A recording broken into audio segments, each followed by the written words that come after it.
sometimes I just question what a storyteller is trying to do with a character, and whether or not they're trying to make me feel sympathetic for them, or if it's just like this ever long-running joke, right? Because I don't get Toga, like, at all.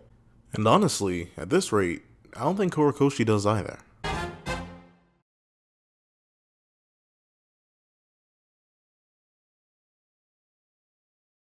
Thank you to our $5 patrons, Sinners Lancelot and Artgoon. And a big thank you to our $25 patron, the Mr. Greed.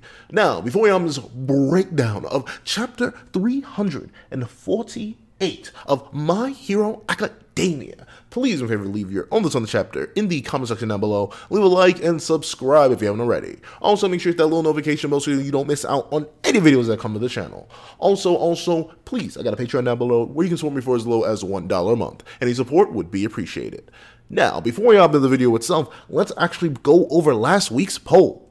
So, by a long shot margin on the question of what will happen within this chapter 348 in terms of Midoriya's reaction to Toga, the winner was hit Toga with a moral argument. And to be fair, I definitely expected this one. I don't vote on my own polls for obvious reasons, but as funny as I thought some of these options would be, I did figure that he would just hit her with a moral argument. However, 13%, the first option, politely decline and run away, it kind of happened. He is running away towards the end of the chapter. So it kind of worked out. Both kind of won. However, ironically enough, second place actually was equal rights her. I hope that is a whole joke, but no, 20% of y'all were on that kind of timing. However, that's the result of last week's poll. Congratulations to all 53% of you who essentially got it perfectly right. Please make sure to vote on this week's poll that's going to be dropping tomorrow at 12 p.m. sharp in order to make sure that your opinion is captured too. I love to do these things because it gets a nice community consensus. Now, enough of that. Let's get ready for the chapter review itself. Now, let's get into it. What's up, guys? I'm Pencil here, and here we are to chapter 348 of My Hero Academia, which is known as Unrequited Love. And it might as well just call it, like, common sense, because, like, who is going to accept this offer? Well, let me not lie. I know there are hundreds, not hundreds, thousands, not thousands, probably millions of people out there who are fiending right now and wish they were Midoriya in this situation. And to be fair, I would also like to have one for all in the level of mastery that Midoriya has over it. I'd be pretty darn strong. But outside of that, I do not want to be in this position where this crazy person wants to suck me.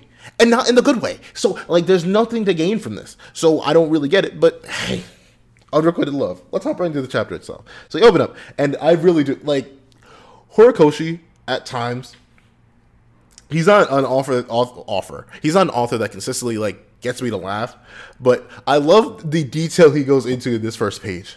Midoriya Izuku, the 9th and current wielder of One for All. He is the greatest asset in this battle. He is also a vessel to the quirk supervillain All for One desires the most. Ever since the dawn of quirks, All for One has been operating the shadows, not only in Japan, but all around the globe, trying to get his hands back on One for All at all costs. Although Deku has run into Toga Himiko multiple times at this point, never once has he been confessed to so emotionally. Never once did he imagine that Toga liked him. And, like, here's the thing. It do make sense, though, right? And to be fair, Midoriya is better than me. Because I wouldn't have had a complicated thought process. I would, like, the no that would have left my lips, I would not have said boyfriend. I would have said jail time. That, like, legitimately. Because, especially for the fact that he's run into her multiple times before, like, you know this woman's MO. She's not going to switch up for you, homeboy. Like, and this is not only to Midoriya, but this is to all my Toga lovers out there. She would not switch up for you, my boy. You are getting slurped. All your life juice, and not the life making juice, the life juice. Your blood's gone. That's all you're getting out of that transaction. I hope you know that. That's all you're getting. Are y'all really rock with that? Is this what you're down for? I mean, I am one to judge. I can't lie to you like this. I am one to judge. Is this what you're rocking with? If you like, yeah, I should have made an option. Would you accept Toga's confession? I should have made that an option in last week's poll, because I feel like there would be a decent number of that. And I feel like some of y'all are on demon time, but this is not even the demon time that I'm rocking with. Like, this is worse than Yandere. Like, at least the Yandere will protect you. She will literally eat you, and not in the way you want her to. She's also like 12, so cease. Well, actually, no. A lot of people are like. Once again, this is for young boys. So Toga is the appropriate age. She's not my appropriate age though. That's Maruka. I'm rocking with that. arm and leg gone anyway. I'll replace it. No, I'm kidding. But okay, but back into the chapter itself. We get to see Midoriya's response to the boyfriend, just due to the fact that he's been like a repressed loser for so long. Like, to be fair, it is true. Like, what, 14 to 15 years of his life, he's never had any social interaction, not to talk of any like romantic interaction, and the one person whose entire character is based around her romantic interest in him hasn't done anything about that in over 300 chapters. It makes sense that upon the first love confession, especially one that would be as emotional from a crazy person like Toga would be, he's shocked. Like, what the heck would happen? Because he always views himself as a loser, and on top of that, he's just generally confused. As reasonably anyone would be. Like, this is the most random time, I will admit. like of all the times and all the places to be like, oh, Isuku-kun, I love you. Yeah, it's not the time and place. So multiple factors in this scenario lead to this response, and I do love it. This actually did get like a genuine laugh out of me when I first read it. What are you talking about? Like Midoriya is so shook. He's like, I'm sorry, repeat that. Actually, don't. No, what are you talking about? And of course, I don't know. It was really, really funny. I love how he draws Midoriya there too. Like, nothing. Like, I think it's to the point that Midoriya through it all is still battle ready. Like, One for All doesn't shut down. He's still sparky with electricity. It's just that he's so blown away. He's like, what in the world? That was really good. That was really good, Horikoshi. 10 out of 10 just for that alone.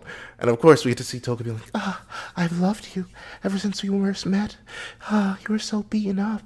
Just like my first love. You look exactly like him. You're so cool, Deku-kun. I want to become you. Let me suck your blood. Like you lost me. You lost me. You lost me.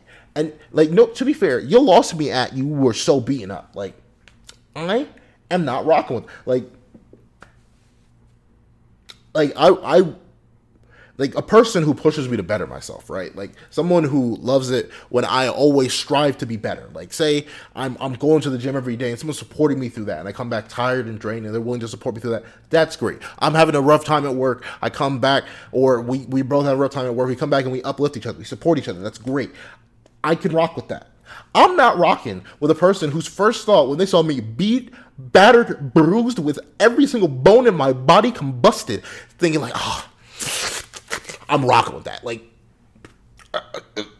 who's rocking with that?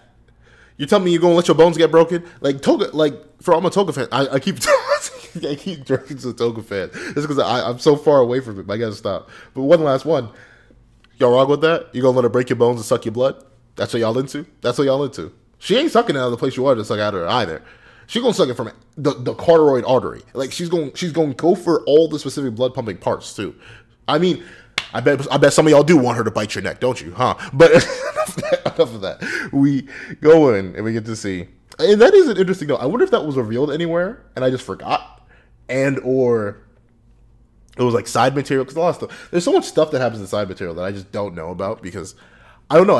I never sit down and dedicate the time to read it, usually because the art isn't as good as My Hero Academia and the story itself isn't as interesting to me. But like, what was this revealed before? Or is this a flashback that we're just getting hints to? That the guy that Toga originally fell for looked exactly like Midoriya? Because to be fair, she's right. Like that pretty much is the same person, just minus a couple freckles. Like that's it. So I don't know. Ugh. Like I don't even like looking at this. Like Toga unnerves me.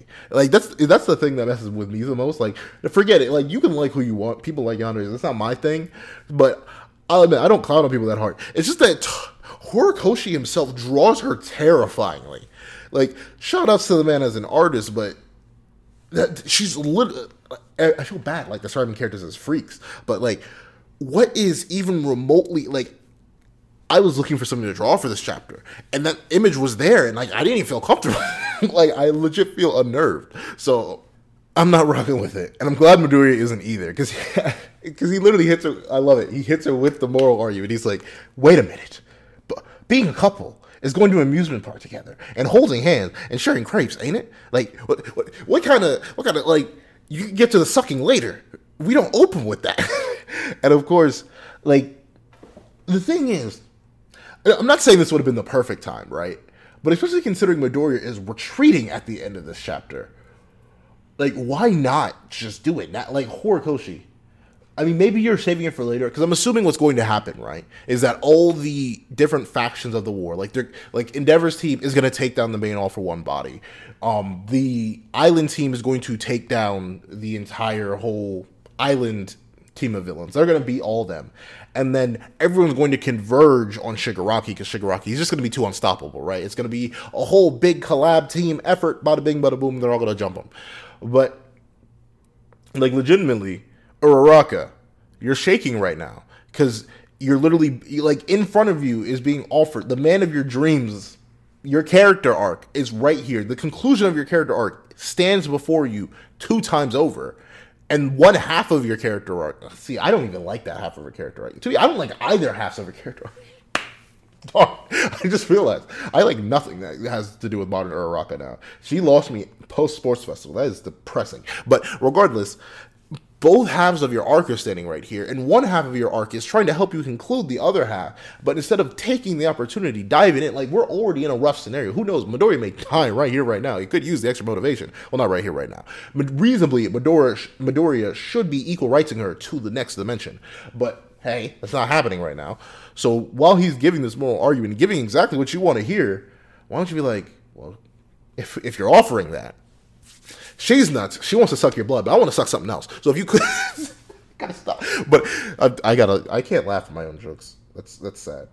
I'm talking into a microphone. I'm fine. But of course, it's crazy that she just sits there silently, and we see that since we're throwing out arguments for what it being a couple is, Toga's like, well, if we're philosophizing, let me put on my fake glasses. Hold on, I'm gonna actually put on my glasses since they're right next to me. Well, if you ask me, being a couple is being one and the same. It makes sense, right? Nothing else would fulfill my desires. Toga, you don't. So are you a couple with the foods you eat? Is that a couple? You rocking with that? You rocking with that cheeseburger you had the other night? I'm not sure if they even make cheeseburgers, but regardless, are you rocking with that? Jeez, my sight gets so clear. But are you rocking with that? I don't get that. Like, what logic is that? Like, I get the metaphysical idea of being one and the same. That's essentially kind of what a child is, right? Like, it's you and your partner essentially just combining, boop out, and bada bing, bada boom, you have a kid. But I don't get the idea of, oh, me literally eating you alive or dead. You know, it'd be like that sometimes. That is what makes us a couple. That, like, you lose everything. Sure, you can transform into them until their blood runs out. Like, say Midoriya, like, for the Toga argument, like, say Midoriya was just like, actually, you know what? Forget it, Toga. You had such a because multiple people in the poll were like, why didn't you make he accepts that option? So let's and to be fair, that was short-sighted of me. I really should have. But say right here, right now, Midoriya was like, actually, you know what, Toga? You're right. Honestly, truly, I've been lacking love. I'm a loser. So I don't even really care so much about this war. I'm just trying to get slopped up. If I can't get slopped up in the way I want to get slopped up, I'll get slopped up through blood. So, you know what? I'm just going to lay right here, right now. Go ahead. You can bite me. I don't care. In fact, hold on. Let me level the entire area so it's just you and me so you can slop me up. And then he did all that. Say Toga got exactly what she wanted right here, right now. And she sucked him dry. Like,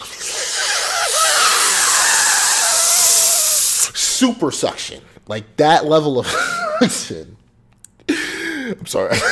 I'm sorry. I saw the audacity. Like, I saw Audacity just scream when I did that. But say she got that dream of hers, the omega suck, if you will. What happens when his blood runs out? Do you go on to being a new couple? Is that it? Because you won't have his blood forever. And even if you start reproducing it somehow, that's not going to last. So you're just going to keep drinking him?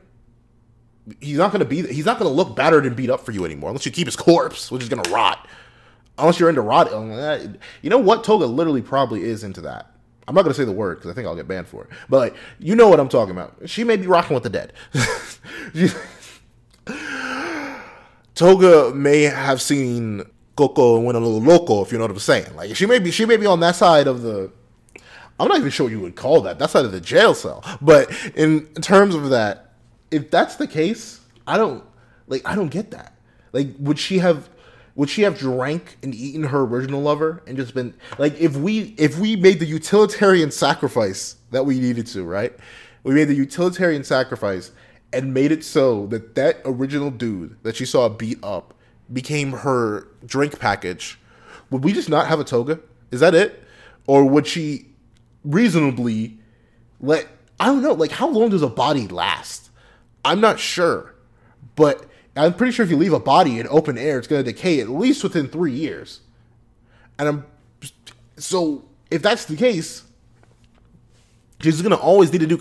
Regardless, I'm sorry. I'm going way too deep into the moral debate of a crazy character in a manga. I just had an existential crisis. No, I'm kidding. But of course, we move on and we get to see that Toga asks the question, say, hero, what do you want to do with me? And then she disappears. And say I were the hero, I'd sucker punch her. Like, the fact that they let her escape, Midoriya, you are literally the probably second or third, I'm not sure who's faster between you and the all-for-one main body. That dude kind of speedy. But you are literally the fastest person on the planet in terms of the side of heroes. Why did you not blitz knock this? Why are you not blitzing around and absolutely decimating everybody? You are in a tier of your own, quite literally. Like, there is at least an entire tier between you and everyone else here. Like, why are you letting her speak? Just not, like, it'd be one thing if this was a surprise. Well, I mean, I guess technically it's a surprise. He wasn't expecting to be there. But in this kind of opportunity where you have literally one of the god tiers running around street tiers, like, if I was Midoriya, I'd be like, oh, wow, this was unexpected. But here, let me just body bag everybody for you. I don't know. I wouldn't be talking. But of course, we got to have a plot.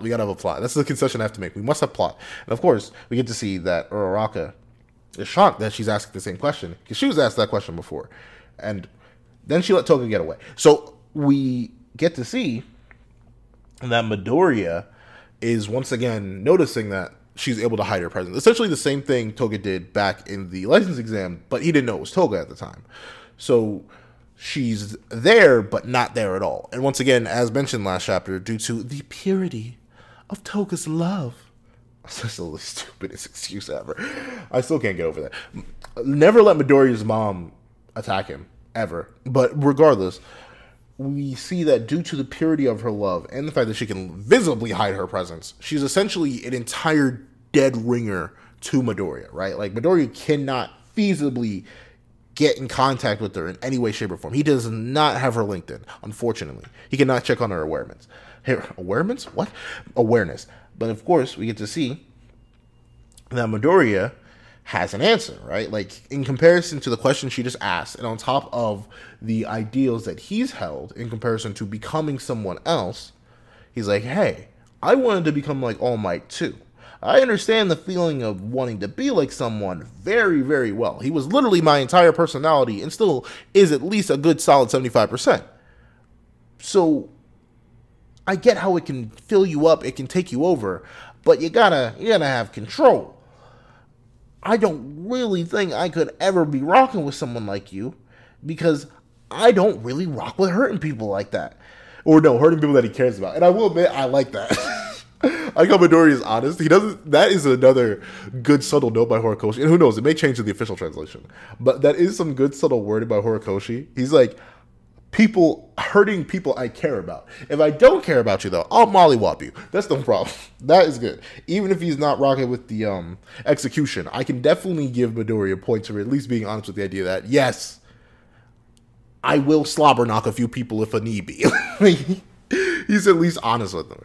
And of course, we get to see Toga. She's so sad. Oh, no. Oh, no. Her love, because, like, legitimately, am I supposed to do anything but laugh at this? Like it's a well-drawn panel. Do not get me wrong. Like, the Toga sad face, beautiful. Like, in terms of artistic expression, Horikoshi, he can capture some. If you were to show me this out of context, say my entire canonical life up to this point has been the same. Like, I'm still an artist. I still love manga. I still love artwork and stuff like that. But I just didn't stumble across My Hero Academia. And you to show me this panel out of context and ask me, what are the emotions that are captured within this panel? I would literally be able to tell you everything. I can see it from the way her eyes are crinkling up to the way her eyebrows are lowering, the sad turn of her head, the broken look. Like, that's a sad smile on her face. Like, everything is conveyed perfectly. The panel's drawn beautifully as a piece of, like, put that on a wall. Like, legitimately, if I had the living space, if I had an entire room that I could dedicate to manga panels, I know that sounds weird, but as an artist, like, I am weird. Well, no, not an artist. As me, I am weird. So if I could have like an entire room dedicated, like framed pictures of manga art, that could go up there because that's how beautiful the art is. But with context, I can't do anything but laugh because, like, on multiple fronts, like, Toga, what did you expect? The hero who wants to save people does not want to be drank. Oh, whoop-de-doo.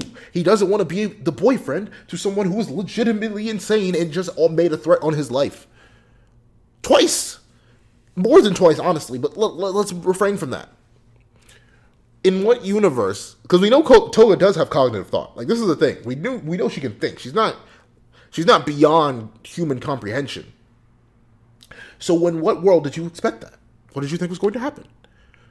Like, you literally met the secondary version of Midoriya, the person who based their entire philosophy around Midoriya after the sports festival. And she gave you the exact same answer. What do you think the main one was going to give you? I don't know. The sadness is just like, yes, as expected, you dumb. Like, I didn't really get it. I mean, I get it, right? Because Toga, this is going into like a whole complicated thing about Toga and how people should be, like, that's where I go back to the intro, right? I'm not sure what Horikoshi's trying to get across.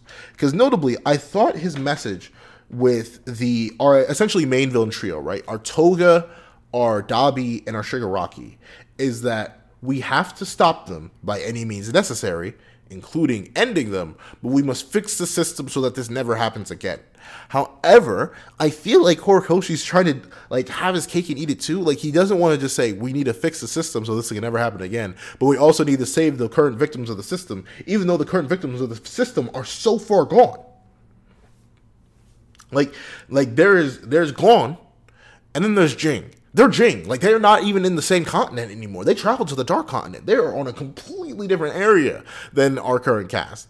And I feel like all of our main three, like our big three in terms of villains, they're gone. Like, I don't see saving any of them. And I don't see sympathizing with any of them. That's why I can't sympathize with Toga here. It's like, you've done unspeakable things and unspeakable horrors. And as you just admitted, want to continue doing unspeakable things and unspeakable horrors.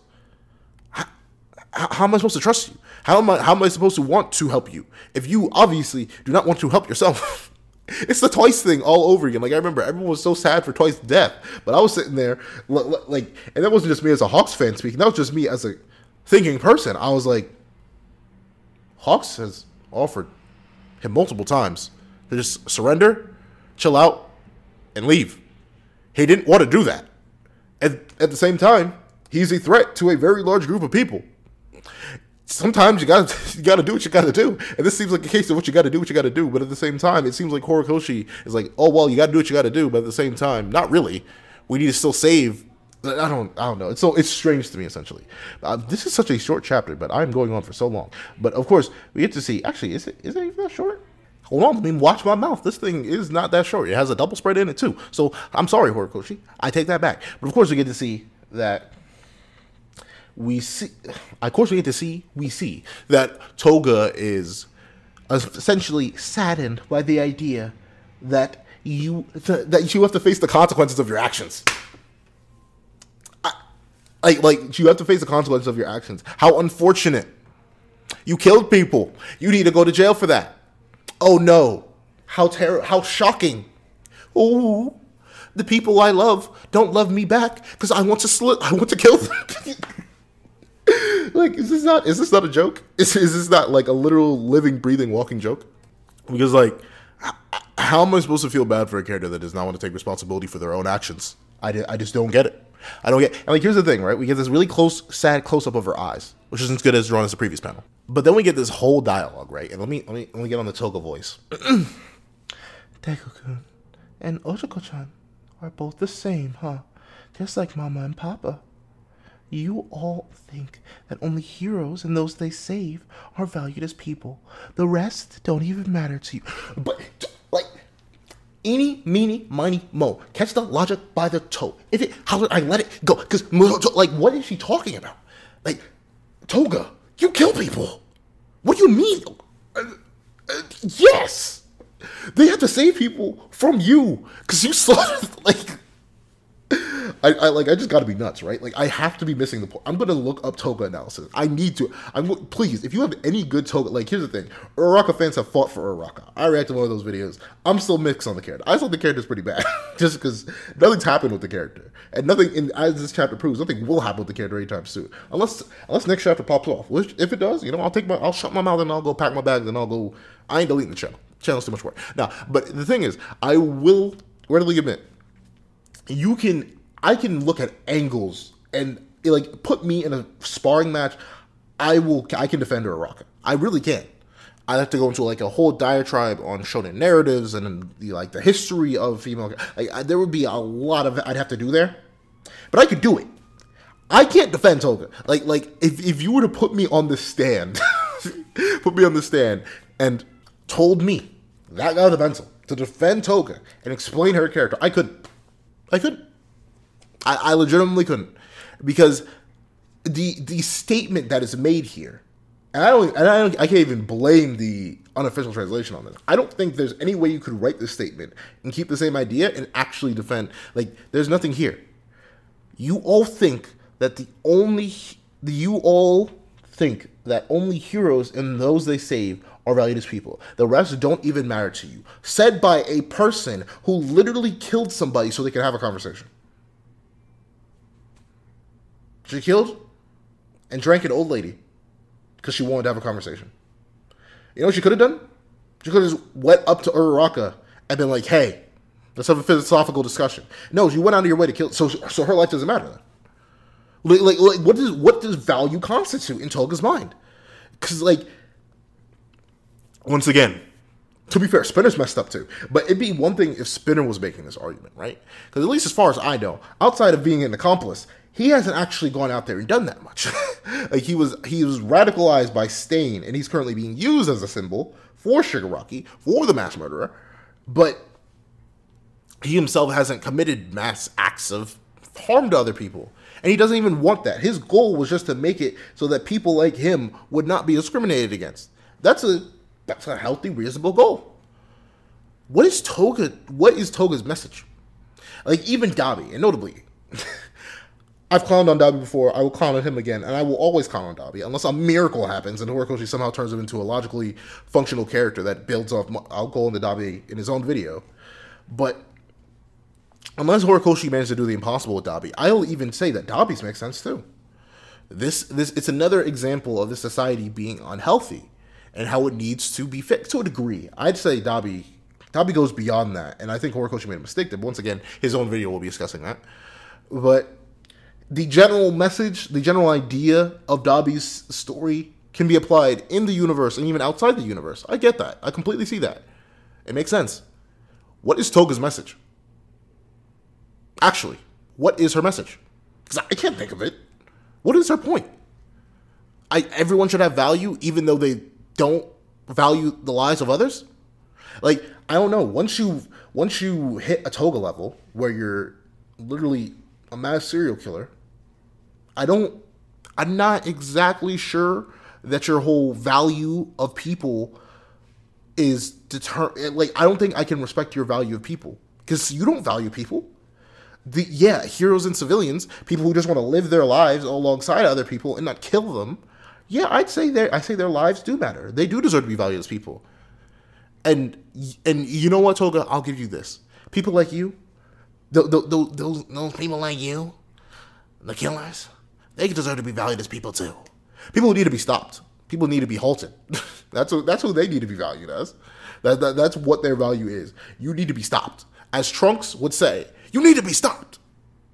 Because you do. That's the only thing you've earned. I don't get how I'm supposed to feel bad and or sympathize for a character whose argument in itself, by their very actions and nature, doesn't make sense.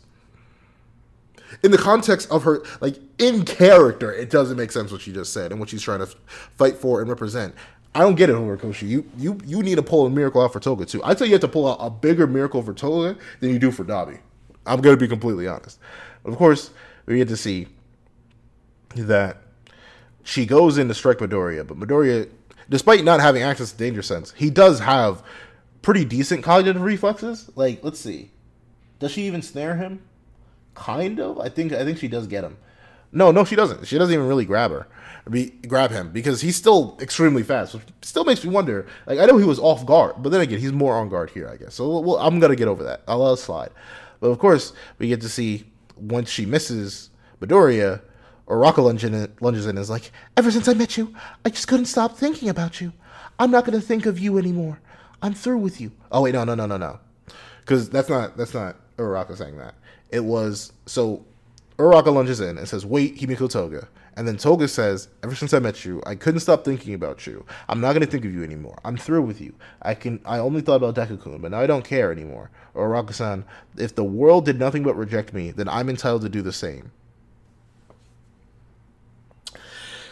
Toga, I will admit, the world did not do a good job accommodating to your special situation. I will admit. However, to the point, I offer you and anyone who supports you this. What did you want the world to do? Lay down and let you consume them, or fight back, as you are. In my mind, I feel like you're right. It's entirely viable for the world to reject you, because the world that you want to live in, and the world that you wanted to live in from a young age, was not a feasible one. Unless you found some dude with a regeneration quirk, I doubt anything was ever going to work out for you. Honestly, it'd be like that when it'd be like that sometimes. Tough luck. But of course, back into the chapter itself, we get to see Uraka, like,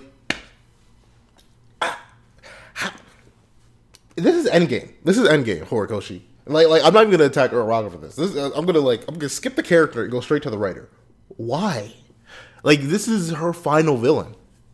Straight up, this is Uraraka's final villain. We don't have time to introduce another one. And every single time we've seen her, Toga's either spared her or Uraraka has need to be saved. And why is this a thing? Like, I don't get it. Like, Uraraka cannot react. And to be fair, Toga does come from behind her, but she does blatantly warn her and literally say her name in half a sentence before she gets sliced, and Asui has to come in and save her. And you got to realize it was a wombo combo save too, because it wasn't just Asui that came in and saved her. It was also Midoriya who grabbed Toga with Black Whip and held back the knife. So this was a double wombo combo save. Why can't you do it yourself? Like, this is legit. Like, Horikoshi, level with me, dog. Why give her combat training if she's never going to do anything with it?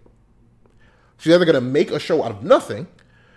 Like the thing is, all Uraraka's combat training that has been emphasized so well, to be fair, it has been emphasized so much. It's been rarely used because I don't even think you want to use it. Like, what's the point of giving a character a skill set and then never giving them the platform or the ability to use that skill set? She, like, Uraraka walking L, but I don't get. The thing is, I don't get why you write a character like that. Like what's the point? I'm fine with my characters losing from time to time. But this is the same person that Uraraka has either failed to subdued, and let escape because of stupid there's so... This is repeat failure. And like I always say, I do not despise Uraraka in the sense that I never want to see her succeed. Quite the opposite. I always want to see characters succeed. Unless they're, like, nuts. Like, I'm not gonna lie, I don't want to see Toga succeed, because that means eating everybody. But I don't want to see characters fail.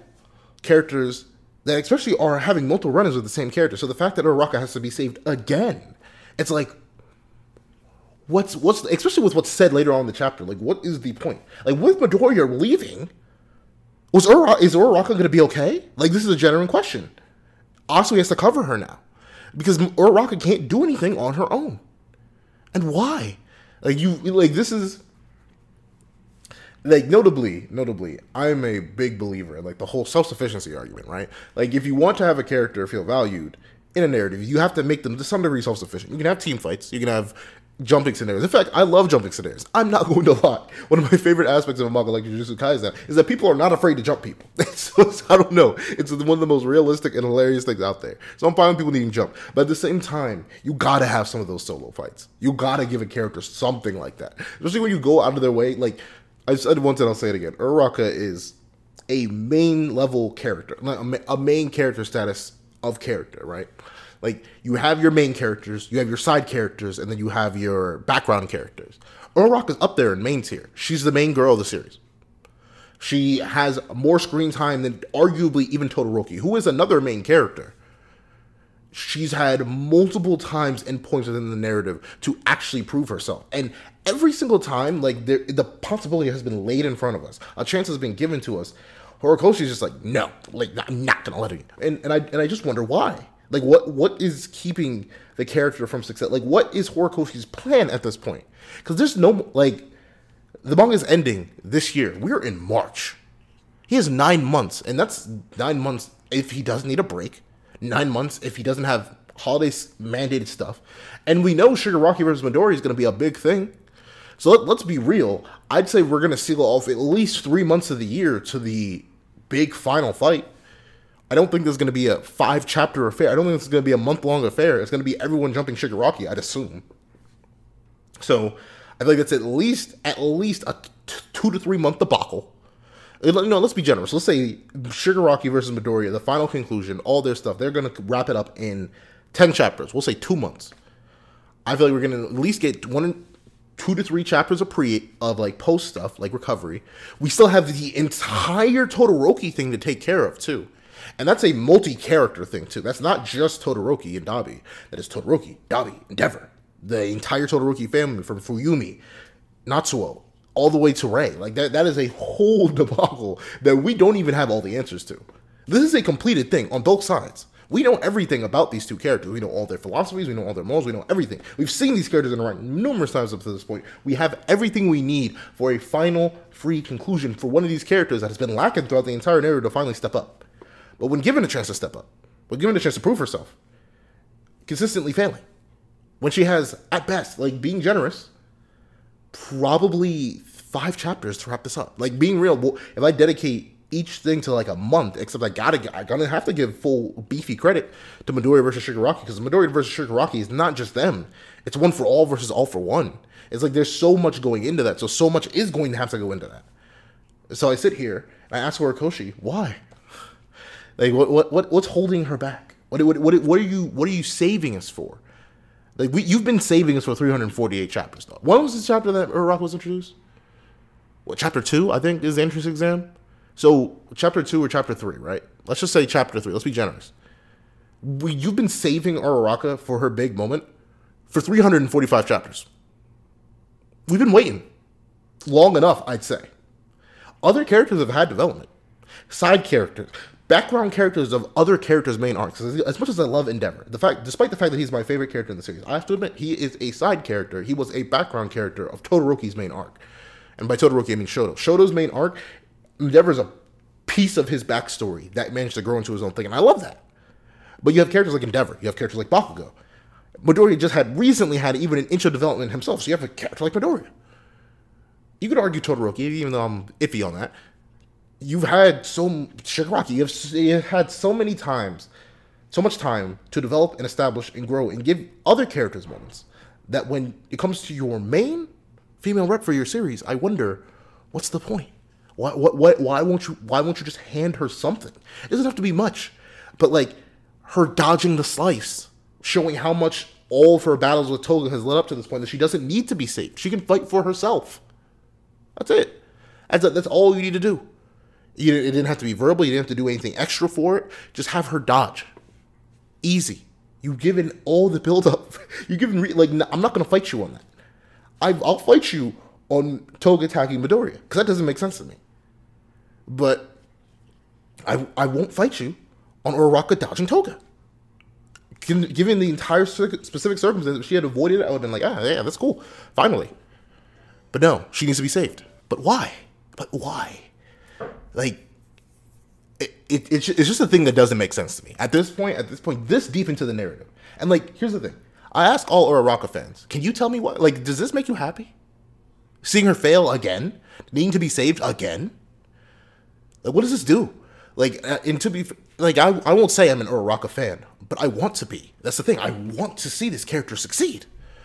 So what does this do? Like, here's a specific question for all my Uraraka fans out there. If you're still here 40 minutes into the video, please, if you could tell me down below, are you guys happy with this? The fact that Uraraka is still failing against Toga for the, like, let's see, not USJ, Forest Camp, then entrance exam, really, final license exam, then she fell for one of Toga's tricks at Overhaul, then you have another interaction I'm forgetting.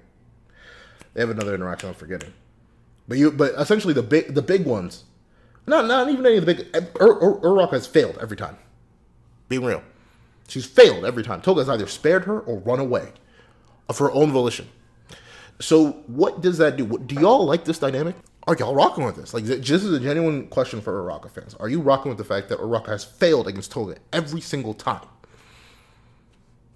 Is this a thing? I don't know. I'm gonna stop because I'm going on for way too long about it. I don't want to make a sequel to that video, but I think I have to at this point. I won't make a sequel to Uraraka as bad, because I still think she is. So, like, my opinion wouldn't have changed much. I would have just upped the production. So I think I may make a Toga's awful and like have a Uraraka subsection in there and clown on her too. But of course, we get to see Uraraka needs to be saved again, because we need to continue to stall out her arc of loving Midoriya, because Toga gets cut off in the middle of saying that they fell for the same person. And of course, we get to see that, and I mean, it's a running gag that I never necessarily found funny, but I like that he's like Midoriya has been intentionally funny, and it's actually gotten to me throughout the entire chapter so far. Like, I love how he goes, Asui, Suyu, Frappe. Like, he's not sure, wait, do I call you by your professional name? Do I call you by the name you don't like? Do I call you by the, oh wait, yeah, your legal name, Frappe. And of course, and then it's also kind of neat that Sue doesn't even correct him this time. Like, she's just like, yeah, whatever, Frappe. And of course, she's apologizing that it took so long. And we see Midoriya having to check on his girl that is like, oh, are you okay? And Uraraka's like, oh no, don't worry, it's just a scratch. Now allow me to lose again. And we get to see that, according to Asui, she's the least predictable of our opponents. So we warped her to an isolated island. Too bad that plan backfired. Why would... Like, this is the question, right? I mean, it's likely that there's a limited range you could teleport these people to. Like, I'll admit that. There's probably a very limited range. However, like, as far as they know, unless I'm mistaken, under their knowledge, they don't know that she has twice his blood and could go wild at any moment. But to the knowledge of the heroes, Toga is a street-level threat. Like, if Monoma opened a portal to a jail cell and had Asui, like, drop kick her into it, what is Toga gonna do? Like, what was her issue? Especially considering she is such a viable threat. Like, what is this? Like, I get why you wouldn't teleport Dabi directly into a jail cell. You need special restraints for him, because he would literally just burn the entire jail cell down. He could burn the jail down. I'll give you that. I could see why you wouldn't want to teleport Shigaraki to a jail, because he'd be like, I bet, decay everything. I get that. I don't see why Toga, though. Like, especially considering she has that unpredictability, but for the most part, she's just a street tier. Like, get rid of her. Any street tier villain here, like Toga, is a just jail cell warp done. But who knows? Maybe like Monoma just couldn't do it, I guess, or they just didn't think of that. Like, I would not. Why would you want to warp her to an isolated island so she can go and hide? Like, I don't even get the thought process behind that. She's the most dangerous. Let's warp her to an isolated island. Why wouldn't you warp someone like Dabi here? Like, yeah, wait a minute. Why would you warp Dabi to a place where there's solid ground and no water instead of to an island? As you have the option, like, the island has to be decently far away, right? So why would you not warp the guy who uses fire to the island? Am I stupid? Like, am I missing something here? I just realized that that's dumb. Like, I don't know. The hero, like, heroes are lacking. I'm not gonna lie. But of course, we get to see that honestly, just saving the narrative is like, hey yo, Get Midoriya, get to stepping, dog. We cannot let the romance plot progress anymore. We've had enough of it. Now let me support Uraka so she doesn't get killed. And that's essentially it. She tells Midoriya to get to stepping. And of course, we get to see that. And it's crazy, right? Like, that is insane. Imagine this. When you have literal god tier level support in Midoriya, you still almost got one shot. Like, legitimately, if you were to hard remove Midoriya and Asui from that scenario, Uraka would likely be dead. Legitimate. Well, let's see. Where'd Toga go to stab her? Like, we see. Yeah, she was going for the neck. Like, at least from my understanding, she got her arm mainly because Midoriya managed to drag her arm away and Asui managed to kick her. So, like, the blade lowered. But it seems like Uraka was about to get sliced on the neck. It would have done it. Like, it would have happened and she'd be dead. But according to Asui, this thing that blows me away, according to Asui, we'll deal with Himiko Toga as planned. Uraka has gone up against her more times than anyone, so she'll take the lead here. We'll get the job done. You obviously can't. Like, Uraka's experience against Toga is obviously useless. She literally almost died. And you're sitting, like, and the thing is, I get it. You want Midoriya back to Shigaraki as soon as possible, because obviously they will need the support. But, hypothetically, wouldn't it be better, since the inconvenience happened already, right? Since he's already here, wouldn't it be better to have Midoriya as a warm-up, maybe? Who knows? Was he, like, bouncing around? Is his body ready to move? Obviously, it isn't. He got dragged by Toga.